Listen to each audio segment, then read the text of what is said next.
dreamt about the place where I was born, the village school, the winding lane, the fields of waving corn.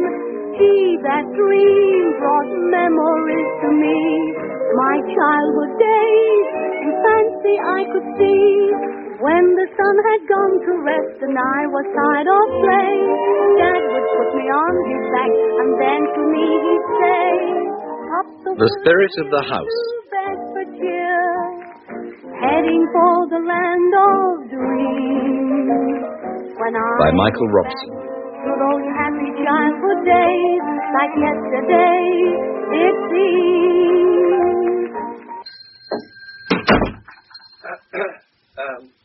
Mr. Wedderburn? Indeed, sir. And you would be Mr. and Mrs. Hepton? Lennox? Oh, yes, of course. Forgive me. From Hong Kong. That's right. You've had our recent letter? Hong Kong? What a very long way to travel for a house. Oh, for a home, Mr. Wedderburn. Oh, to be sure. Please, sit down, won't you? Thank you. Have you had any luck, Mr. Wedderburn, with the kind of house my husband and I are looking for? Well, I've some photographs of properties to show you, of course. Though with your having lived abroad so long... Most of our lives. Quite so. Having lived in the Far East so long, you may perhaps have no conception of the way the value of properties in England has increased latterly.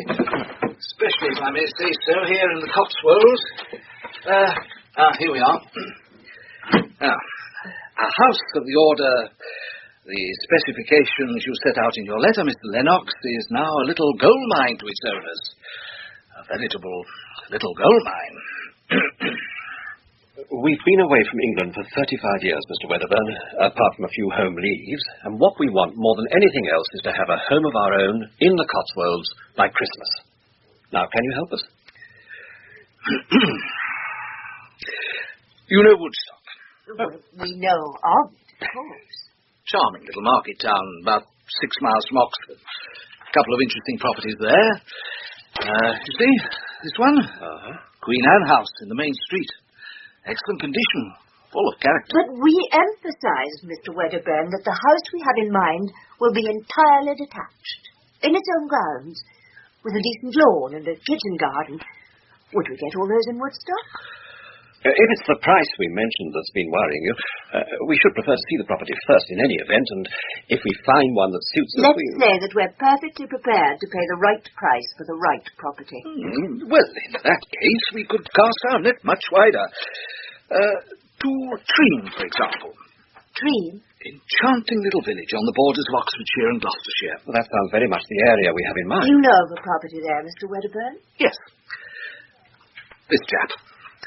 Rather large, perhaps, but it does possess most of the prerequisites you set down in your correspondence. Here. Challoner's. This is it? The house called Challoner's? That's the fella, just on the edge of the village. Tudor.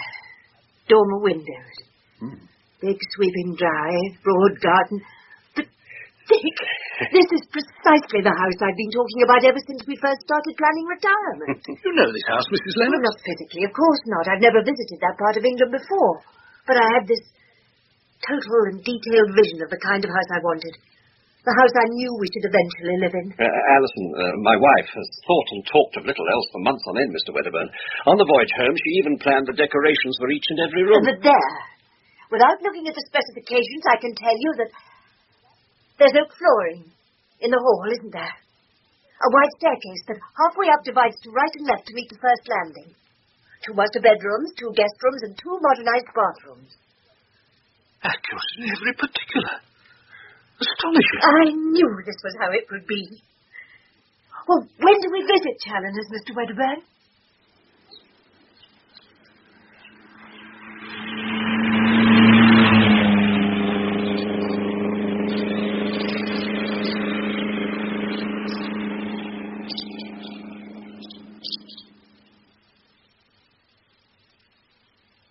So, as you see, Challoner's really is quite considerable property.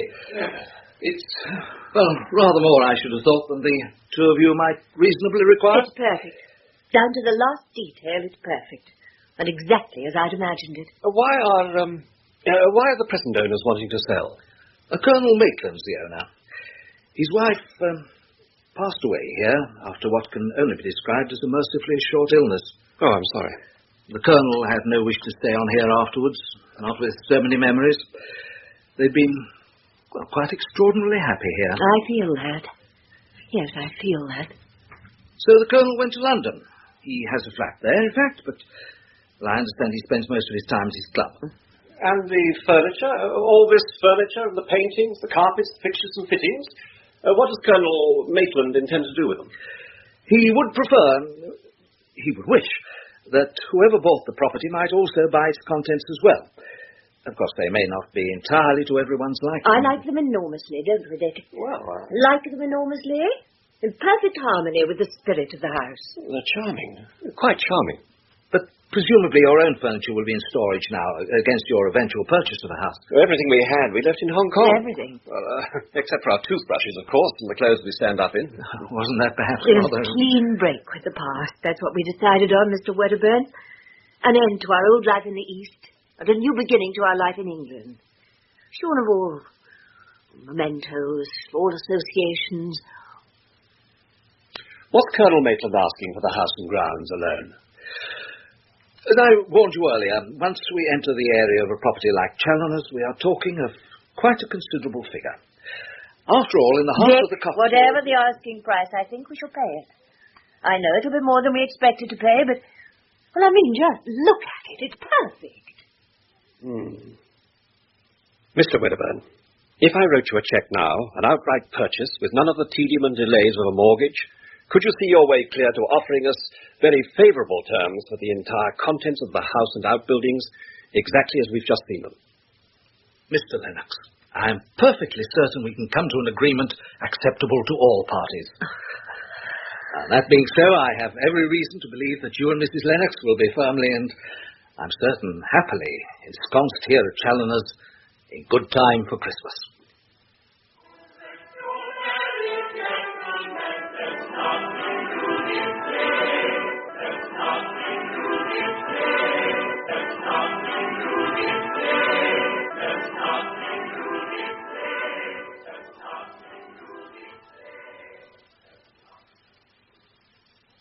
Doesn't it look marvellous? Absolutely marvellous. Everything prepared and just one thing missing. Oh, what's that? I can't think of anything. Turkey ready for the oven. Plum pudding standing by for a final steam. Wine in the cellar. Holly and mistletoe in the hall. And that enormous Christmas tree. You are an old fusspot, darling. What could possibly be missing? Well, you know, Christmas cards. But why on earth should we expect Christmas cards? We haven't sent any. Nobody knows we're here except Mr. Wedderburn. And I don't imagine, however sweet he may be, that he sends Christmas cards to all his clients. Oh, what does it matter, anyway? We're here. Challoner's is ours, signed, sealed, and delivered. And we're spending our very first English Christmas together. In exactly the place we've always dreamed about. The house you've always known about, somehow or other. Wasn't that a clever one? Oh, Dick, let's not potter about soberly until this evening. I really do fancy a drink. Yes. Something bright and sharp. And why not, for heaven's sake? What'll it be? I think a gin and French, darling. And more gin and... What's that? What's what? A noise outside. Sounds as if someone's arrived in a minute. Well, go and look, sweetheart. Perhaps it's our first guest of the season. But where is it? Well, if it really is visitors, they'll have drawn up outside the front door, won't they? Here's your drink. Dick, there's no car anywhere. Are you going to give me a hand with this luggage or not? Why the hell should I? You're supposed to be the Well, that's odd. I can hear the voices, but I can't see anyone. Driving, didn't I? So you can do some bloody lifting. Oh, it's uncanny. What's that? Well, this is mad. Someone's opened the front door. Is it my fault you have a hangover? Is it my fault you stayed on at that ridiculous party last night instead of coming on here and stand? They're in the hall. You were the one who fancied having a ball at Douglas, not me. Where are you going? I'm going upstairs. I'm going upstairs to wash and change, and I hope when I come down you'll be in a better mood. If you recall, darling, it was you who bickered all the way down from London. The way you were driving, any normal person would have gone really mad. Give it a break, will you, Daphne? We're here for 5 days. So let's just try to get on the right foot for once in a while. He's in the other room, the study. I'm going out there. Sort it out. No. Wait a minute. There might be danger. I hope you aren't starting on the booze already. You downed enough last night to dig a battleship. While you were taking enough aboard to float a bloody aircraft carrier. George. When you weren't creeping into the kitchen for a fumble in the grunt for Douglas. My God, what about you and that little bitch Moira? Couldn't keep your hands on her the entire evening. The difference between Douglas and Moira, my pet, was that while Moira was sober and affectionate, He's pouring a drink. He's in the study pouring himself a drink in our house. If you do nothing else, you might at least run me the bar. I've had enough of this. Come on. Oh, be careful. Be careful. Oh. My God. What is going on in this house? There's no one here. But there must have been. He made a drink. He made himself a drink. We heard the siphon going. We don't have a soda siphon. We don't keep the drinks in here. Or perhaps he's gone upstairs. But we didn't see him coming out of here, did we? Dick, someone, two people, two foul-mouthed, disgusting people are in our house. You'll have to find them and get rid of them, even if it means bringing in the police. But for God's sake, if we can't see them, how are we supposed to throw them out?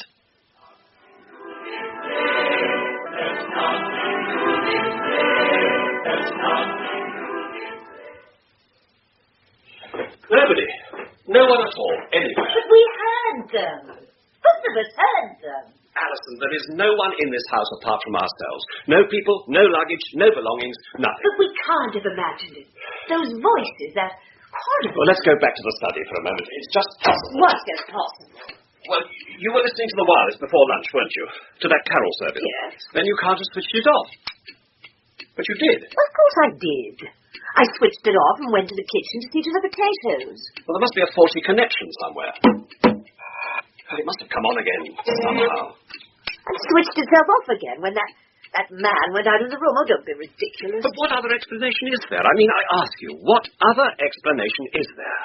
We've been over the conversation they had. All right, the row. We've been over that. And we both heard exactly the same words. And since I don't believe in collective hallucination, then the only answer must be a faulty wireless set. A play, you think? Some peculiar modern play? Well, clearly. But the language, Dick, awful. Well, surely they wouldn't allow that kind of language on the BBC. Now, look, we've satisfied ourselves there's no one inside the house, nor is there a car outside. So the set must be faulty. I'll unplug it and we shan't be bothered again. Damn it all, we're rational human beings. Hill to Bedfordshire, heading for the land of dreams. When I look back to those happy childhood days, like yesterday it seems. It was grand, my mother held my hand, and Daddy was the older DD. Climbing up the wooden hill to Bedfordshire, they were very happy days for me. Oh, do come to bed. You're so much more comforting than this hot water bottle.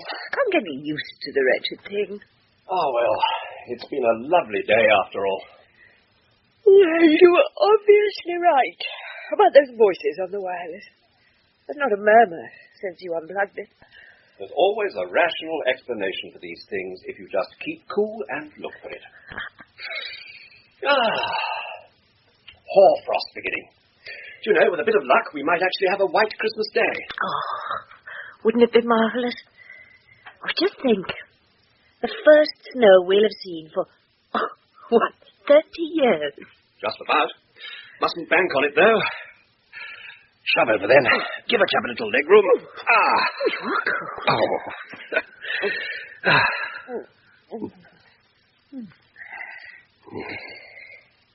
I suppose you wouldn't care to tell me what you got me for Christmas.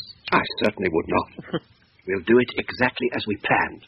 In the dining room, drinks in our hands, just before the meal of the day. Then we'll exchange presents. You are mean.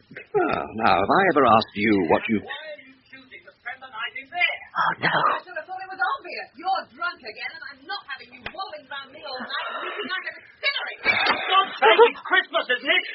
It's we can't drink now, when can we bloody drink? Who's speaking? Smashed before we even got to the Sherwoods. Smashed and showing off. That dreadful double act you insisted on performing with that creepy Adrian thing. Embarrassing. I could have thrown up on the spot. You know what they call you? Stop it. Huh? The Sherwoods? Ice-cold Daphne. Better that than drunk and groping George. So I got plastered, didn't everyone? What the hell's the harm in that? The harm? Oh, just ask Molly Pardo. She'll tell you what the harm was. Couldn't keep your hands off her either, What's could that you? supposed to mean? Whoever you are, wherever you are, this charade has gone too far. All night long, panting after her like a Are randy... you so bloody insecure that you have to suspect me of having it up with every woman I meet? Get them out of here before I go mad! I prefer it if you were unfaithful. Better that than always promising what you never deliver. If you're going to start on that tack again, you're better off on your own. Oh, is the message at last beginning to get through? The message is very, very clear. I'll have more fun with a bottle of scotch than with you in your present mood. I warn you, George. If you are groaning round with a hangover in the morning, I shall drive straight back to London. That's a deal. This is intolerable.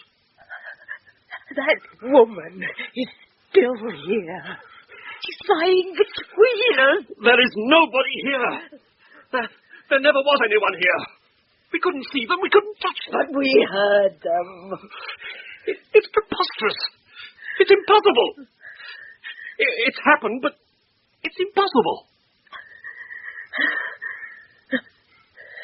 The door opened, and no one opened it. We heard their voices, and we saw nothing. Then the door slammed, and no one slammed it.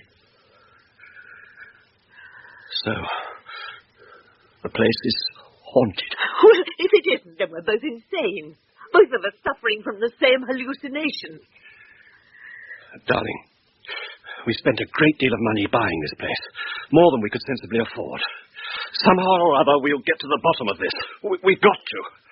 I'm not going to be driven out of my house by a pair of vicious ghosts. I'll tell you this much. I am not going to spend another minute in this room. Or not with that woman in my bed. We'll take the bedding downstairs to the drawing room. Make up the fire. Have a drink. A pot of tea. We'll feel better then. And in the morning, I'll go through every room in the house with a microscope if necessary.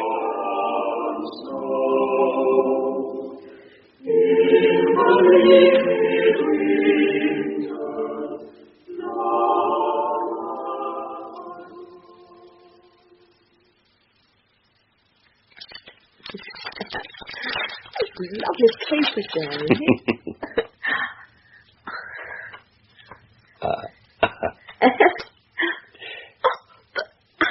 Darling, it's lovely. Where did you find it? In Kowloon, believe it or not. Oh, never. Cross my heart. In our Fat's place. Was that funny little curio shop? Mm. Well, it always looked closed. Yes, well, it wasn't always. Just before we sailed, I made up my mind to buy you that brooch for Christmas. Oh. But what extravagance. You really like it? Oh, I adore it. Thank you, darling. It really is. It's perfect. And it really is going to be a happy Christmas, isn't it? Yes, of course it is. But the best thing we can do is to forget we ever heard those awful voices. It was just a bad dream. Now, let's say it'll be something to talk about when we've been here long enough to have friends in for bridge and dinner and long chats by the fire. They won't come back, will they, the voices? Perhaps Wedderburn was wrong. How do you mean? Well, remember he said that the Maitlands were quite extraordinarily happy here. Well, perhaps they weren't at all. Perhaps it was... Oh, I don't know.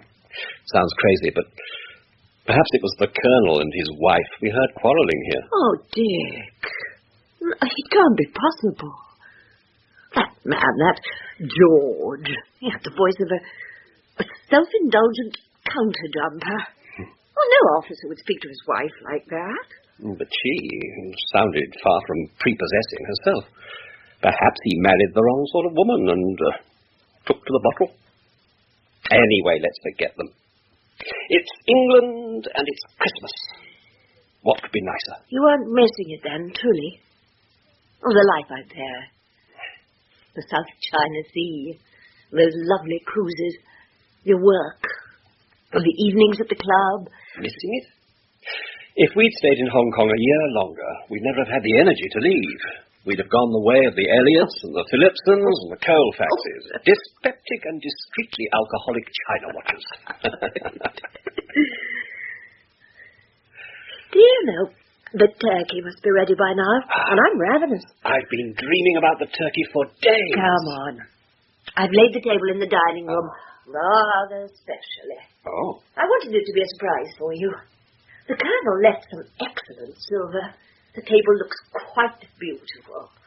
Just like a regimental guest night. I'm not the only one to keep a secret up my sleeve. We're so lucky we've got the Colonel's things so reasonably. All right, darling. Let's go and see what you've been up to in the dining room. Right then. Let's see this big surprise. Do you seriously expect me to eat that?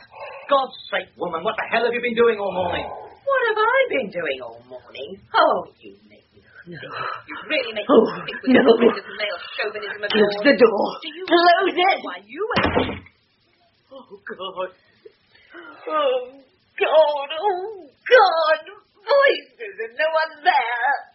They're taking over those things, whatever they are. They're taking over our house.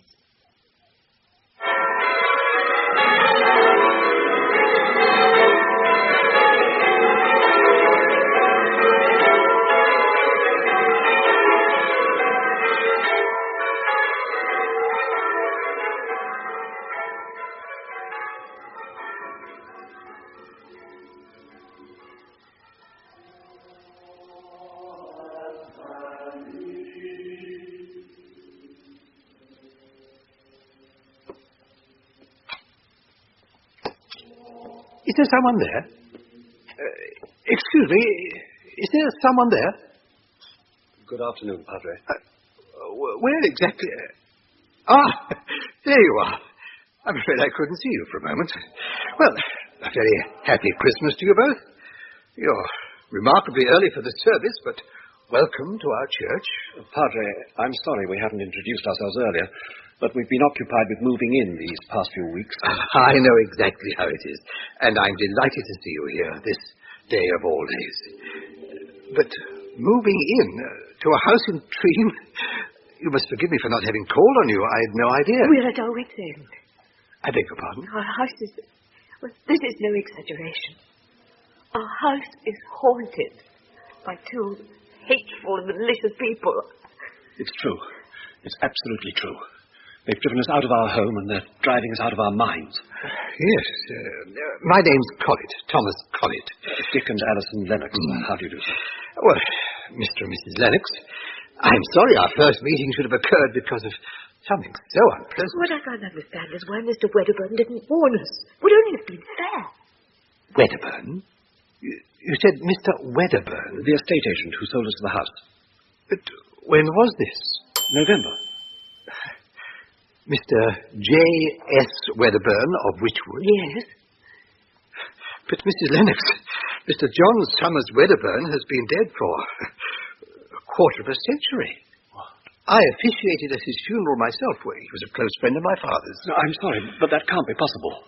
Mr. Wedderburn met us at his office in the High Street of Wychwood, showed us photographs of some properties, then motored us over to Treem himself. He sold us the house we're living in. We have a title deed to prove it. That office that your husband mentioned in the High Street of Wychwood has been part of a supermarket for almost 10 years. What on earth is a supermarket? It's probably something they've introduced while we were abroad, darling. Something like an emporium, perhaps. Whereabouts in Treem is the house you bought? Challoner's. Challoner's? And when did you move in? 3 weeks ago. To the day. I see. These ghosts that have distressed you so much, could you describe them? Well, not their physical appearance, no, because we never see them. But we hear them.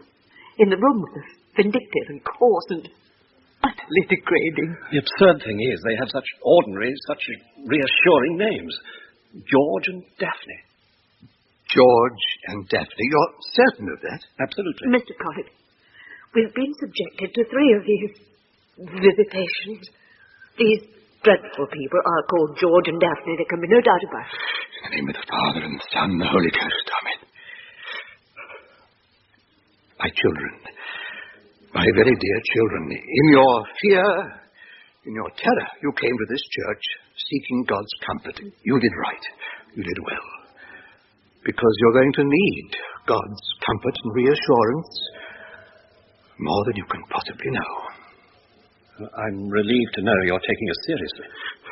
How can I do otherwise when yours is quite the most devastating and appalling predicament I've ever encountered in my years in the ministry? Let me deal plainly with you. George and Daphne Evans bought Challoner's 6 years ago as a weekend and holiday retreat from London. They are living there now. No, Padre, my wife and I... It's not, I'm afraid, the happiest of marriages, but they are living there. Padre, I'm afraid you... I saw them myself going up the drive in their new car not a couple of hours ago. We bought the house from Colonel Maitland through Mr. Wedderburn in November. November of what year, my dear Lord? Give me your wisdom. Collett, what's the matter with you? Well, how do I say it? How in the name of gentle Jesus do I tell you? It's not George and Daphne who are ghosts at Challoner's, but you two.